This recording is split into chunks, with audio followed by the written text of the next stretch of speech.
Misia mazava fandarana fikaron'ny onjam-peo radio fahazavana iarahana manototosa amin'ny FJKM Ilany Vato missionnaire. Misia mazava fandarana ho fanontara-tsaina atakaran'ny olona ny marina ara-tsoratra masina. Misia mazava arahinao eto amin'ny radio fahazavana.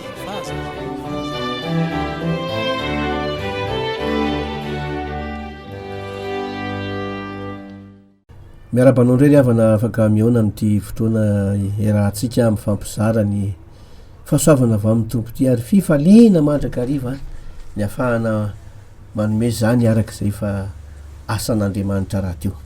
Ry havana mandinika ny amin'ny fanekena vaovaotsika arak'izay ambara ato amin'ny Hebreo 9 ny 17 hatramin'ny 17. Ny Hebreo 9:17 ny tena resahantsika an'io zany hoe ny votoatin' le fanekena vaovao.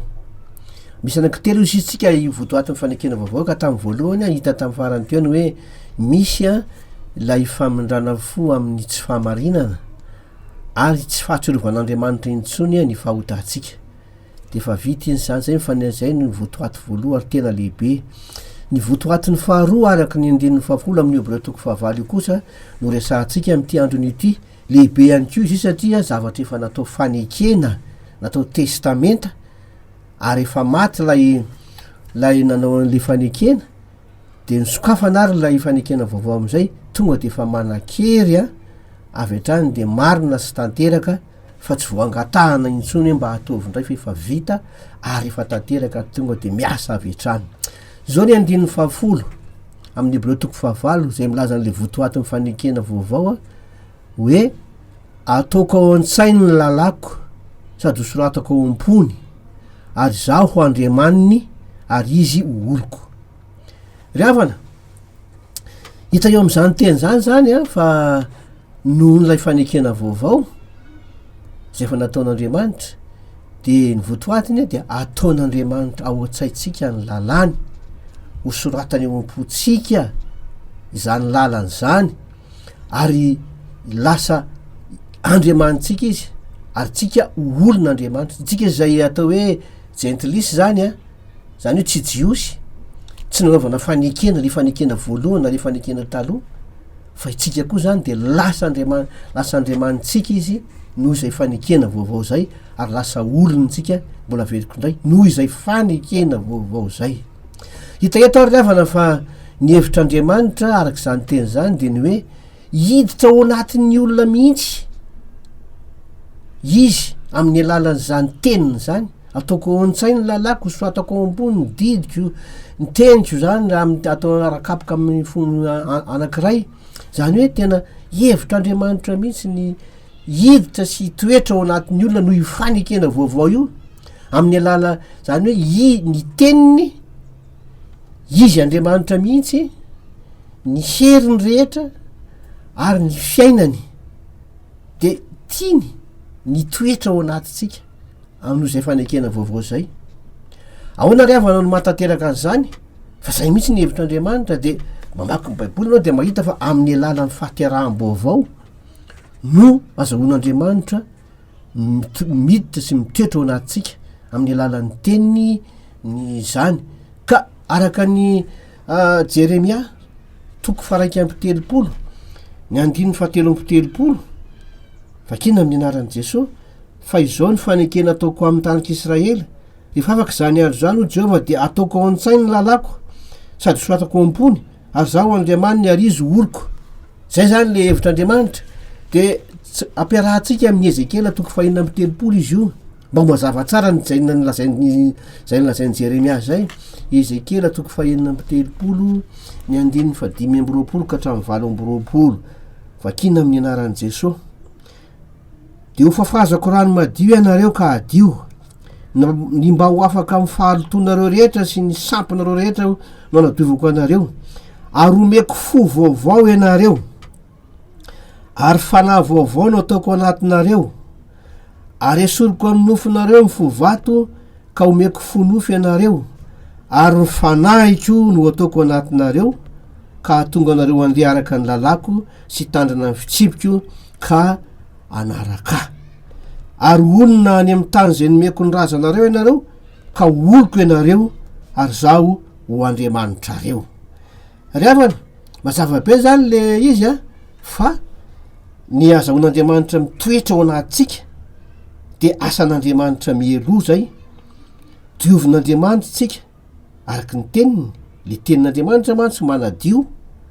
Jaonina toko efatra amby folo andin'ny fahatelo milaza, jaonina toko fadimy amby folo andin'ny fahatelo milaza an'izany, efa madio raha teo nareo no ny teniko zay nazaiko taminareo, ny tenin'i Jesosy zany no manadio tsika afaka amin'ny eritreritra, de diovontsika amin'ny alalan'ny teniny, de omeny fo vaovao, omeny fanahy vaovao, esorony fonofo, esorony fovaty fa omeny fonofo, de diovontsika de efa vitsy zay, tonga amin'ny fanahy vaovao sy ny fo vaovao, de ozy izy hoe ary mifanahiko no ataoko anatinareo, ka tonga anareo andeha araka ny lalako sy tandrina ny fitsipiko ka anaraka azy, ary za de ho Andriamanitra reo ary nareo ho oloko. Zany hoe asan'Andriamanitra madiodio zany, ary efa natao ny fanekena zany a, natao ny testamenta zany a, tsy afaka ialany tsony fa tena manao an'izany izy. Zany hoe ny olona kosa zany aloha tsy maintsy mandreny tenin'ny tompo mba ho dioviny zany teny zany, mba azoan'Andriamanitra mipetraka ao anatiny. Jaonina toko fahatelo andimy fadimy, zay ateraky ny rano, tsy maintsy ateraky ny rano sy ny fanahy ny olona raha te ahita amin'ny fanjakan'Andriamanitra. Ateraky ny rano sy ny fanahy, mifamatitra amin'ireo Jeremia toko fahatelo amby telopolo sy Ezekela fahaenina amby telopolo ireo zany. Inona ny rano? Ny rano tompoka ato amin'ny baiboly zany a, de milaza n'ilay fitsarana tany am-piandohanana tamin'ny andron'ny Noa zany, ny tsara Andriamanitra fa nanenina izy nanao ny mananay antsoto ambonin'ny tany a, noho ny firona mandrakariva vao marainy ny andro de any amin'ny fahotana sy ny fahadisoana foana. Naneninaandriamanitra de ny ravany tamy rano ny tam'zany andro zany, milaza fitsarana zany le rano, mitsara aloha izy fa tsy manaiky Andriamanitra, fa Andriamanitra de Andriamanitra marina, tsy mikipy maso fotiny izy hoe ndre zanako reto fa de andeferako ohatsy zany, tsy fomba an'Andriamanitra zany, fa tsy maintsy tsarainy aloha ny fahadisoana sy ny fahameloatsika, ny tsy famarinatsika, ary ny fahadisom-pitondran-tena, ary tao amin'ny Kristy Jesosy daholo neny nanaovany an'izany fitsarany zany, de mila mibebaky ianao zany, de rehefa mibebaky ianao de miara-maty amin'ny Kristy le olona taloha, de miaraka levina amin'ny Kristy koa iny. Zay no ambaran'le Romanina toko fahenina andin'ny fahatelo ka hatramin'ny faefatra, hoe isika zay le zavatra tondroin'ny batisa, le sakramenta amin'ny batisa, averiko a, le tondroin'ny sakramenta amin'ny batisa, hafa ny sakramenta amin'ny batisa zay manondro ny zavatra le tena famarinana, fa hafa amin'ny batisa. Sakramenta amin'ny batisa de famantarana manondro an'ilay batisa. Zao no ambaran'iny teny iny, zay natao batisa tao amin'ny Kristy, dia miara-maty aminy, miaraka levina aminy, miaraka tsangana aminy, ary miara-mandroso amin'ny fiainam-baovao. Ka etapany voalohany a, miara-maty, miaraka levina. Zay zany tompoko le hoe ateraky ny rano aloha. De avy am'izay ny ateraky ny fanahy kosa, de miainga avy amin'ny finoanao, an'le asa vitan'Andriamanitra ataona tamin'izy maty ho anao zay. Tsy lay sakramenta no mahavita an'izay, fa le batisa mihitsy zany miara-maty tamin'ny Kristy ianao, de finoanao, fa miaraka tsangana amin'ny Kristy ianao, de miara-moroso amin'ny fiainam-baovao. Raha dinihan zany a, de mitapany voalohany amin'ilay azon'Andriamanitra miditra ao anatinao, de fanajanonana sy ny fanombona amin'ny hazo fijaliana, ny fahafatesan'ilay Adama voalohany, de ajanona any daholo reny, maty any reny nombona tamin'ny hazo, de tsy manan-kery-tsony, fa ny tapany faharoa am'izay a, lay finoana ka mitsangana miaraka amin'ny Kristy, io kosa de avy amin'Andriamanitra. Ry havana, zany zavatra zany a, de ataon'ny fanahy masina ny lalan'ny tenin'Andriamanitra.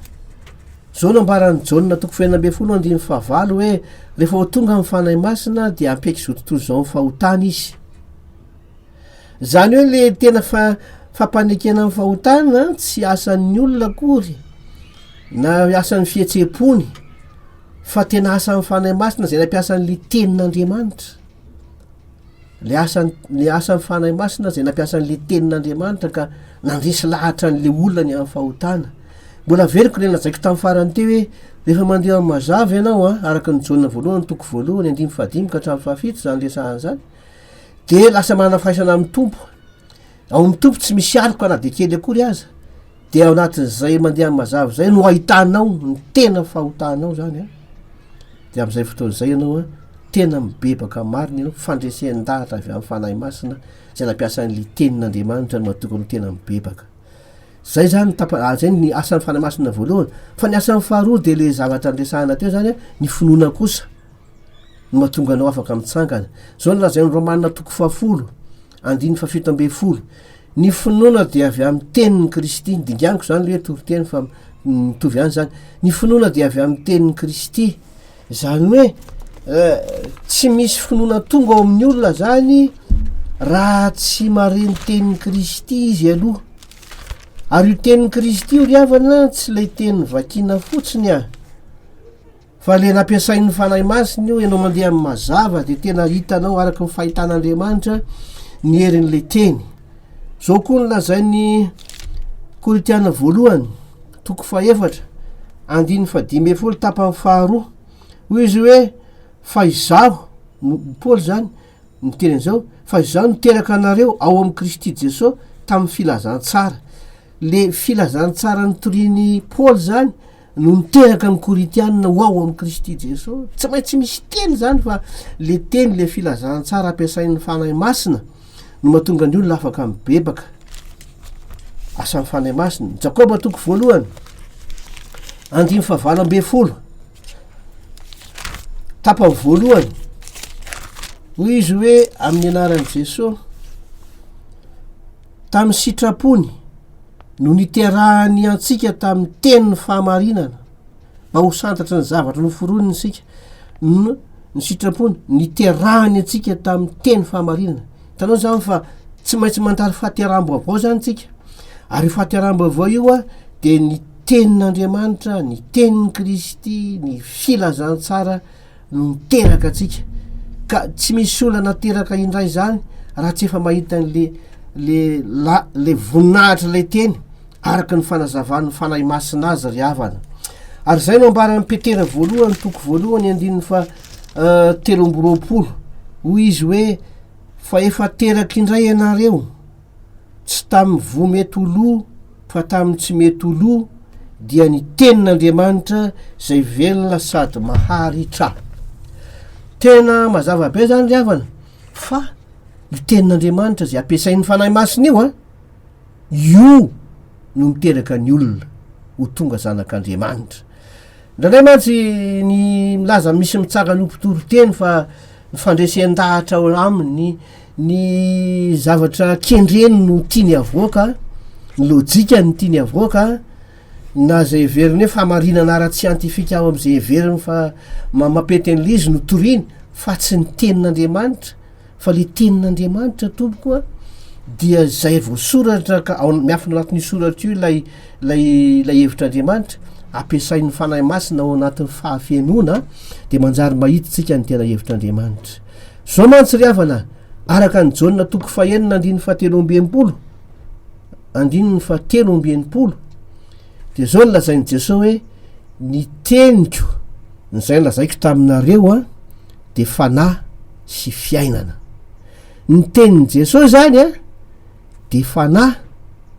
fa tsy feo eninao fotsiny fa tena fanahy le izy ary ny fanahy le mitoetra ao anaty de iny le miteraka an'le olona ary fiainana de tsinona fa fiainan'Andriamanitra le tenin'Andriamanitra zany de zao ary havana am'izay rehefa mandray ny tenin'Andriamanitra zany ianao de tena mandray an'Andriamanitra mihitsy araka de mandray an'Andriamanitra mandray ny fanahin'Andriamanitra mandray ny fisainan'Andriamanitra mandray ny fiainan'Andriamanitra sarobidy ny teny zay zay ny Jaona 1:5 tamin'ny voalohany ny teny de tao amin'Andriamanitra ary ny teny de Andriamanitra mihitsy ka iso ohatra masina io zay mirakitra ny tenin'Andriamanitra ry havako dia miafinao le fanahy sy le fiainana ka raha tsy azavain'ny fanahy masina io fa vakina fotsiny amina saina be hoe ny anatra de tsy hitanao lay fanahy sy fiainana ary zany mahatonga ny olona tsy tsy nandalo fahatiaram-baovao satria tsy nyfanahy masina nampiasan'le teny araky ny fahazavana feno amin'Andriamanitra no nahitany an'le izy fa vokatry ny fahalalana ara-boky fotsiny, fahalalana araka ny fomba ampiangonana fotsiny fa tsy tena araka zay neveran'Andriamanitra azy. Ravana koa rehefa mibebaka aritsika zany a de lazay ny ten'Andriamanitra hoe ataoko an-tsainy lalako ary ozy izy hoe ataoko an-tsainy lalako sady hosoratako ompony ary zaho Andriamaniny ary izy oloko hoy izao ten'Andriamanitra zao. Ravana no zany a de mahazo fiainam-baovao zany tsika rehefa mibebaka arak'izay. Zao no lazainy Titosy 3:5-7 de hoy izy hoe rehefa niseho ny famorampon'Andriamanitra mpamonjy atsika sy ny fitiavan'ny olona dia tsy avy amin'ny asa amin'ny fahamarinana zay nataotsika fa araky ny famoram-posa namonjehantsika tamin'ny fanasan'ny fitiarahana indray sy ny vazavaozan'ny fanahy masina. Avy amin'ny fanasan'ny fitiarahana indray sy ny fanavaozana fanavaozan'ny fanahy masina nanatsika n'le fiainam-baovao. Ary tsy zany ihany fa zao no ambaran'ny Koritianina 2:7 ny hoe Koritianina 2:5-7 raha misy olona ao amin'ny Kristy de olom-baovao izy, indro efa lasa ny zavatra taloha, tonga voavy koa ny zavatra rehetra. Le hoe raha misy olona olom-baovao ny tena hevitra io de hoe lasa faharina vaovao, vo eo izy no nateraka de nateraka araky ny hevitr'Andriamanitra de zay riavana. Ka io zany a amin'ny lalan'izay fahatiaram-baovao zay amin'ny rasana le tenin'Andriamanitra ao anaty no mahatonga atsika mahita an'lay fahamarinan'lay fanekena vaovao natao teny ambony hoe ataoko an-tsainy lalako sady hosoratako ompony ary zaho Andriamaniny ary izy oloko. Lasa olon'Andriamanitra tsika ary izy lasa Andriamanitsika noho izay fanekena vaovao amin'ny lalan'ny teny zay nampidirina ao anaty zay ka ninona dia nanjary tonga zanak'Andriamanitra. Zay rehetra nandray azy, nandray an'le teny le mazava dia nomena hery, nomena fahefana ho tonga zanak'Andriamanitra.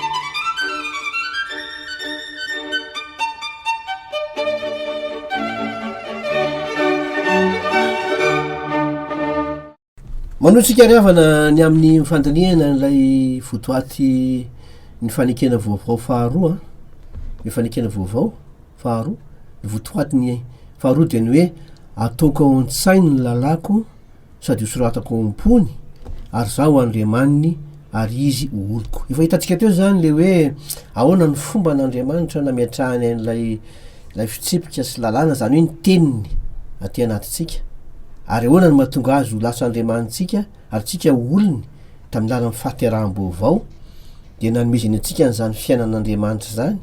Izy Andriamanitra mitoetra ato anatytsika, ny heriny rehetra ary ny fisainany ray manontolo de nampidiriny ao anatytsika ka de lasa olonytsika ary izy lasa Andriamanitsika. Zay zany loha riavana.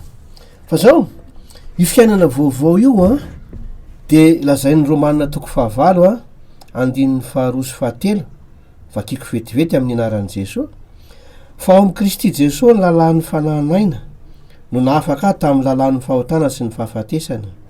Fa zay tsy hain'ny lalàna satria ny nofony nahalemy azy de vitan'Andriamanitra tamin'izy naniraka ny zanany naka ny endriky ny nofo ota sy ny amin'ny ota ka nanameloka ny ota tao amin'ny nofo mba hatanteraka ny fahamarinana ilain'ny lalàna amitsika, itsika zay tsy mandeha araka ny nofo fa mandeha araka ny fanahy. Revana io le fiainana vaovao zay nomenatsika io zany de manana ny lalàna ny fahavelomany. Revana malalo amin'ny tompo a ny fiainana rehetra zay misy ety ambamy masoandro de manana ny lalàn'ny fahavelomany daholo avy tsirairay reny. lalàna ny fahavelomana ohatra zao a ny vorona tompokoa am'izay maizy azo ny vorona de natao anidina raha mbola velona fa raha maty izy a tsy afaka manidina intsony. Lalàna ny fahavelomana mihitsy zany amy mahavorona azy ny manidina. Ohatra ny fotoboasary anakiray ko raha velona izy a dia mamoa voasary manome zay andrasana aminy ary mahavokatra be. Fa raha maty izy na baikona ho azy izy amboariny ho azy izy amena asina zezika nefa voasary efa maty a de tsy mamoa. Zay zany le lalàna ny fahavelomana. Ohatra koa ianao manokany miaino ankehitriny io zao namoana ianao mahatsiaro hoe mangetaeta de tompo lasa ianao maniraka de ianao ihany maniraka ny tenanao andeha hisotro rano satria le lalàna ny fahavelomana anatinao mihitsy a no mitady an'le rano de maniraka ny tenanao izy andeha hisotro rano. Ny fiainana rehetra zany o za teo a de manana ny lalàna ny fahavelomany avy. Ka le fiainam-baovao zay nraisy natao amin'Andriamanitra io tamin'ny lalàna fahateram-baovao de manana ny lalàna fahavelomany ko izy. Lalàna fahavelomany de zay nataon'ny soratra masina eto hoe lalàna fanahanaina. Io zany tsy miresaka didy folo io a na miresaka fitsipika fa le fiainana mihitsy zany a voavaon'ny raisina ohatran'le ndresahako teo hoe maniraka anao hisotro rano le vorona mandeha manidina le voasary mamoaka zany mbola velona. De zay koa le lalàna ny fanahana le fiainana voazan'ny raisina de manana ny lalàna ny fanahanaina zay mitondra azy. Ravana araky ny Hébreo toko fahavalo andimy fafolo zay dinihana ankehitriny am'le votoatin'le fanekena vaovao de hoe ataoko anatiny ny lalàna sy ny fitsipiko. Zany hoe tena ataon'Andriamanitra opotsika zany lay hevitr'Andriamanitra lay famarinana zay takiny lalàna fa lasa fiainatsika noho ny fahateram-baovao. Ary veriko indray le fahateram-baovao a de vokatry ny asan'ny fandray masina le mpiasan'lay tenin'Andriamanitra izay hita ao mazava an'Andriamanitra ka fantatra ny tena heviny sy ny voninahiny sy ny heriny fa tsy vokatry ny famakina tsotra kotriny zao tahaka mamaky boky tsotro reny fa tena asan'ny fandray masina manome fanambarana manome fahazavana avy any imbony de fantatra ny teny ary lazainy Jesosy hoe ny teny zay ny lazainy a dia fanahy sy fiainana. De zay le atao anatitsika lasa fiainatsika le izy am'izay zany de lazainy soratra masina hoe atao ao am-potsika zay le nyteny teo a ataony ao am-potsika. Rehefa miteny fo ry havana ny baiboly a de tsy milaza an'le tova ny tempo ao anatitsika iny loatra tsy iny loatra ny lazainy am'le hoe fo fa araky ny soratra masina efa abadibadika amin'ny baiboly de rety misy andininy vetivety zay tsy vakiko fa fo ihany ny fotoanatsika. Hébreo toko fafolo andininy faharoa amby roapolo le fo de lazaina fa hoe feo mifieritreretana araka Matthieu toko fahasivy andininy efatra de le fo lazaina hoe saina. Araka ny asan'ny apôstôly toko fahaky amby folo andininy fahatelo amby roapolo le fo de lazaina hoe finiavana. Araka ny Genesis toko fahadimy amby efapolo andininy fahaenina amby roapolo le fo de lazaina hoe fihetsepo avy ao anaty zany. Zany hoe lay foka zany a de feo mifieritreretana, saina voadio, finiavana avy amin'ny tompo ary fihetsepo tsara avy amin'Andriamanitra. Zao nambaran'ny obolana toko faefatra andininy fa telo amby roapolo hoy izy hoe tandremo ny fonao mihoatra no zay etra tokony ho tandremana fa avy ao aminy no iavin'ny aina. Ry amin'ny votopejy de hoe avy ao amin'le fo zany nivoahan'ny fahavelomana rehetra. Zany hoe lay teny zay niraisina avy amin'ny tompo zany a de mandalo amin'io fo io. Zany hoe mandalo amin'ny feo mifieritreretana, mandalo amin'ny saina, mandalo amin'le finiavana, mandalo amin'le fihetsepo io zany de iny no mampita an'le fiainana am'le tenin'i Jesosy hoe fanasy fiainana. Ino mampita an'izany mankaty anatsika amin'ny lalan'ny fiasan'ny fandray masina. De zany fiainana zany a no manana ny lalàna mifehy azy, lalàna fahavelomany de ino le ampiasain'ny fandray masina ka mampiditra tenatsika reo fiainana be dehibe reo ry havako. Io fiainana io zany araky ny filazan'ny soratra masina azy ato amin'ny Hébreo toko fafito andininy fahaenina amby folo de hoy zao mivaky ny teny zay natao tsy araky ny lalàna le fanekena vaovao zany le mpisorona be zay natao tsy araka ny lalàna zay didy momba ny nofo fa araka ny herin'ny fiainana tsy manam-pahataperana.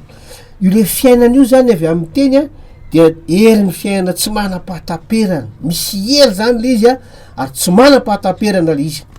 Araka ny Efesianina toko voalohany 7:20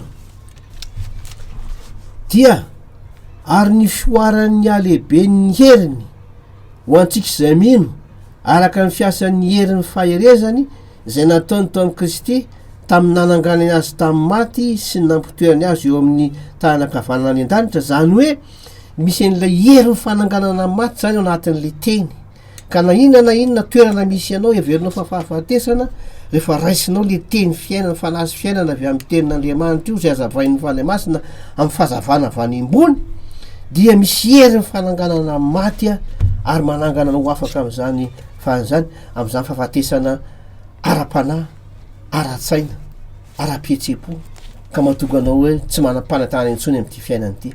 Tena misy hery avy amin'io tenin'Andriamanitra mitondra an'le fiainana io ry havana. Mahereza tompoko, tompony omba anareo mandrakariva. Amen. Sotra tompo amin'ny zavatra efa tanteraka dia iasanao reny, iasan'ny fanahinao reny, ka hitonanao fahazavana avy any ambony mba atonga ny olona hita ny tena fahamarinana ao aminao. Sotra Jesosy. Amen.